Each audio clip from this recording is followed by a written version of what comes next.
पर एक बड़ा अहम सवाल, और ये सवाल था कि भाई जो गुस्ल करते हैं तो गुस्ल यानी मर्द जब गुस्ल करे तो वो कपड़े पहनकर यानी पाजामा या लुंगी तहमद या कोई कपड़ा बांधकर गुस्ल करे या फिर बरहना होकर नंगा होकर गुस्ल करे। ये सवाल बहुत ज़्यादा गर्दिश कर रहा होता है और जो आवाम होती है ना, तो आवाम की जहन में ये सवाल बैठा हुआ है कि भाई नंगे होकर गुस्ल नहीं किया जा सकता। तो आइए नाजरीन, इसके हवाले से मैं आपको अर्ज़ करता हूँ। देखिए, गुस्ल का जो सही मकसद है वो मकसद है पाकी हासिल करना, और इसके अलावा गुस्ल का कोई मकसद नहीं होता है। जब गुस्ल की बात आती है ना, कभी भी गुस्ल की बात आती है तो मकसद होता है पाकी हासिल करना।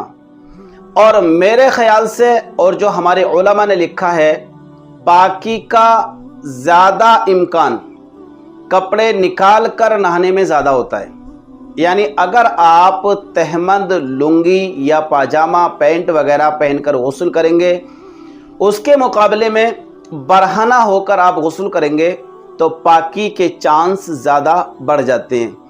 लेकिन वहाँ पर आपको देखना होगा कि ऐसा गुस्ल खाना हो जो बिल्कुल सेफ़ हो, यानी किसी तरह से भी उसमें बेपर्दगी का इम्कान नहीं होना चाहिए। बिल्कुल अच्छा होना चाहिए, पैक होना चाहिए कि कहीं से भी किसी की कोई नज़र पड़ने के चांस ना हो। तो ऐसे गुस्ल खाने के अंदर आप बरहना होकर गुस्ल करेंगे तो इंशाअल्लाह अज़्ज़ा वजल ज़्यादा इसमें आपकी पाकी के चांस बढ़ जाते हैं। मैं थोड़ा सा यहाँ पर अर्ज़ करता हूँ कि देखिए गुस्ल का तरीक़ा क्या है, इस पर थोड़ी सी मैं रोशनी डालता हूँ। असल में होता क्या, देखिए आदमी जुनूब की हालत में है या उसको गुस्ल उस पर फ़र्ज़ हो गया, जो गुस्ल फ़र्ज़ होने के तरीके हैं, या मिसाल के तौर पर नौजवान सो रहा था और नाइट फॉल हो गया, अब उस पर गुस्ल फ़र्ज़ हो गया। आइए यहाँ पर मैं बताता हूँ कि गुस्ल करने का तरीक़ा क्या है। तो देखिए, सबसे पहले क्या है कि सबसे पहले हमें अपने हाथ धोने होते हैं यहाँ तक। और रहा सवाल नियत का, तो नियत कोई ऐसा नहीं है कि कोई स्पेशली गुस्ल की कोई नियत होती है, नियत का कोई मसला नहीं है।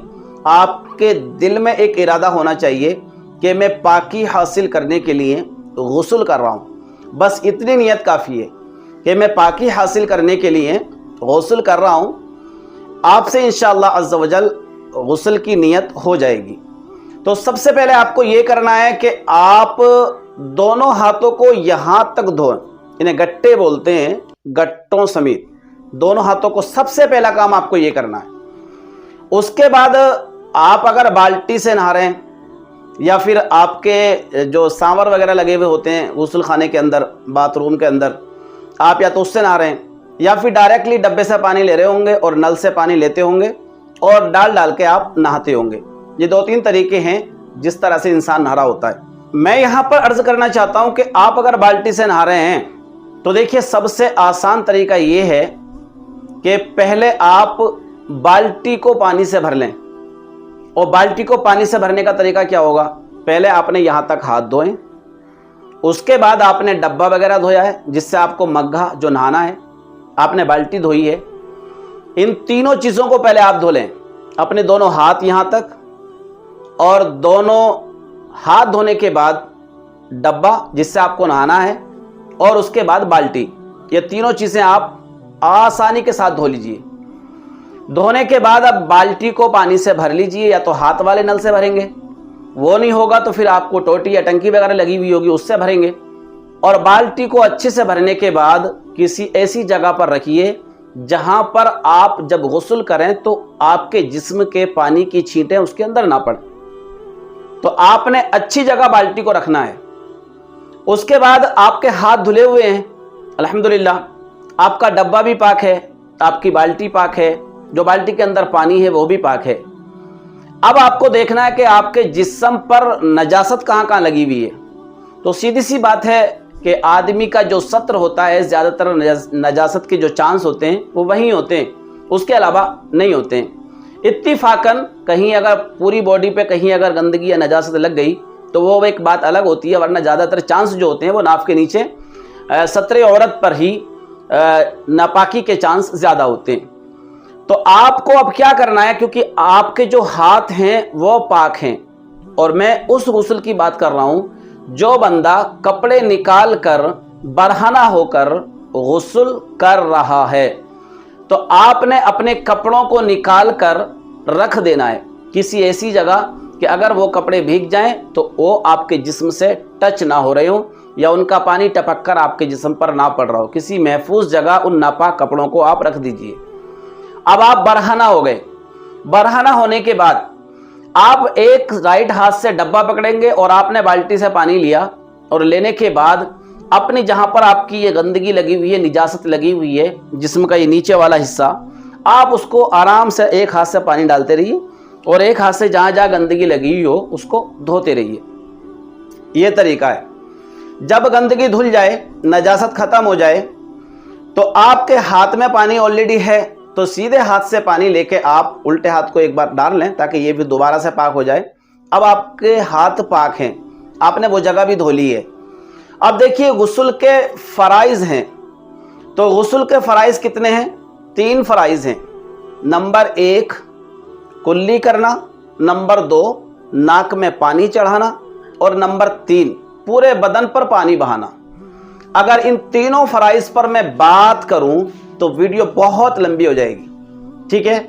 इससे बेहतर तरीका यह है कि मैं शॉर्ट में बता रहा हूं और बाकी बाद में इंशाअल्लाह टुकड़े टुकड़े करके मैं इंशाअल्लाह दूसरी वीडियो में अपडेट देने की आपको कोशिश करूंगा। तो सबसे पहले अब हमें क्या करना है कि हमें सीधे हाथ में पानी लेना है, क्योंकि हमारे दोनों हाथ पाक हैं। देखिए पाकी का ज़्यादा ख्याल करना है, हमारे दोनों हाथ पाक हैं।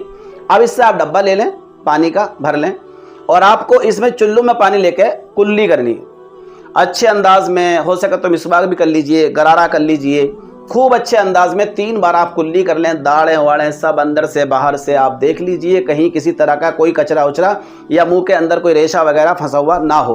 आप अच्छे से उसको क्लियर कर लें और 3 बार करिए। 3 कुल्ली आपकी हो गई हैं। उसके बाद में फिर आपको इसी हाथ से पानी लेना है, नाक में पानी चढ़ाइए। नाक में पानी चढ़ाएंगे तो आप 3 बार पानी चढ़ाएं।